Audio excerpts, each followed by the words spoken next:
லூக்கா 2வது அதிகாரம் 10வது வசனம். இயேசு கிறிஸ்து பிறந்த உடனே ஆட்டு மேய்ப்பர்களுக்கு தேவதூதன் சொல்லுகிற வார்த்தை, பயப்படாதிருங்கள், இதோ எல்லா ஜனத்துக்கும். இந்த இடத்துல தான் ஆண்டவராகிய இயேசு கிறிஸ்து எவ்வளவு மேன்மையானவர் என்பதை புரிந்து கொள்ள முடிகிறது. அவரை நம்புறவங்களா இருந்தாலும் சரி, நம்பாதவங்களா இருந்தாலும் சரி, அவரை வெறுக்கிறவங்களா இருந்தாலும் சரி, எல்லா ஜனத்துக்கும் மிகுந்த சந்தோஷத்தை உண்டாக்குகிறவர். அந்த நற்செய்தி தான் அன்னைக்கு அவங்களுக்கு தெரிவிக்கப்பட்டது. தெய்வ பிள்ளைகளே, இந்த கடைசி காலத்துல இந்த சந்தோஷத்தை தான் ஜனங்கள் இழந்து கொண்டிருக்கிறார்கள். பிள்ளையை பெற்றெடுக்கும் போது சந்தோஷம் இருக்கிறது, ஆனா அதை வளர்க்கும் போது இல்லை. வேலை கிடைச்சோன்னு சந்தோஷம் கிடைக்குது, ஆனா அதை தொடர்ந்து காத்து கொள்ள முடியல. திருமணமான புதுசுல சந்தோஷம் இருக்குது, அதுக்கப்புறம் அது காணாம போயிருது. ஜனங்கள் எதை இழந்து கொண்டிருக்கிறார்கள்? உலகத்துல நாம ஒவ்வொரு நாளும் முன்னேற முன்னேற நம்முடைய சந்தோஷத்தை இழந்து கொண்டிருக்கிறோம். சின்ன வயசா இருக்கும்போது சைக்கிள்ல போன ஒரு சந்தோஷம் இப்போ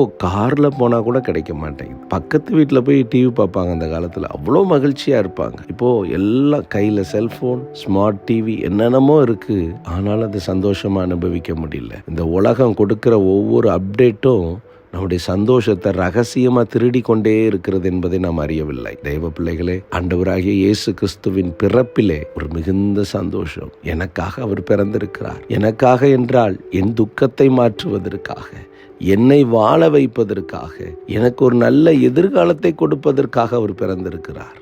அதனால நான் இனி கலங்க மாட்டேன். நான் கஷ்டப்பட்டு வாழ்கிறேன்ல, என் கஷ்டத்தை அவர் சுமந்து கொண்டு என்னை வாழ வைப்பதற்காக அவர் பிறந்திருக்கிறார்.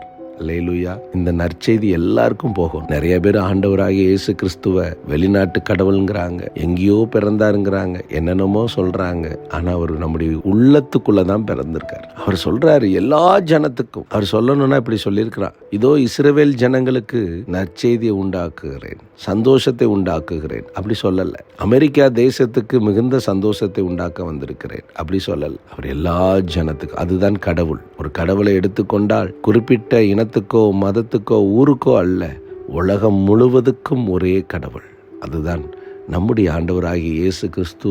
அந்த வழியில தான் வந்திருக்கிறார். எல்லா ஜனத்துக்கும், யாரா இருந்தாலும் சரி, அவர்களுடைய வாழ்க்கையில ஒரு நிரந்தரமான மகிழ்ச்சியை கொடுக்க நான் பிறந்திருக்கிறேன் அப்படின்னு அவர் சொல்றாரு. உங்களுடைய நண்பர்கள் ஒருவேளை ஆண்டவரை அறியாதவங்களா இருக்கலாம், அவங்க கிட்ட சொல்லுங்க, கர்த்தர் உங்களுக்காகவும் பிறந்திருக்கிறார். நீங்க விரும்புறீங்களோ இல்லையோ, உங்களுக்கும் நன்மை செய்வார். ஆகவே அவருடைய பிறப்பின் சந்தோஷத்தை நம்ம நினைவு கூறணும். ஒரு கடமைக்காக செய்கிற ஒரு காலகட்டத்துக்குள்ளே நம்ம வந்து விட்டோம்.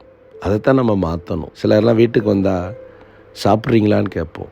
நம்ம வீட்டில் சாப்பாடே ஆக்கியிருக்க மாட்டோம், ஆனால் கேட்போம் சாப்பிட்றீங்களான்னு. ஒன்று அவங்களை கிளப்பி விடுறதுக்காக கேட்போம், இல்லை அப்படின்னா ஒரு கடமைக்காக கேட்போம். இதே மாதிரி கிறிஸ்மஸும் கொண்டாடிடக்கூடாது. இது ஒரு அர்த்தமுள்ள என் வாழ்க்கைக்குள்ள அவர் வந்துட்டார், இனி நான் அநேகருக்கு வாழ்க்கையாக இருக்க போறேன், அநேகருக்கு ஆசீர்வாதமா இருக்க போறேன். அவர் துக்கத்தை மாற்றுகிறவர், அதாவது மரண இருளை மாற்றுகிறவர். நான் நம்புவேன் உம்மை மட்டுமே, என் வாழ்வின் நம்பிக்கையே.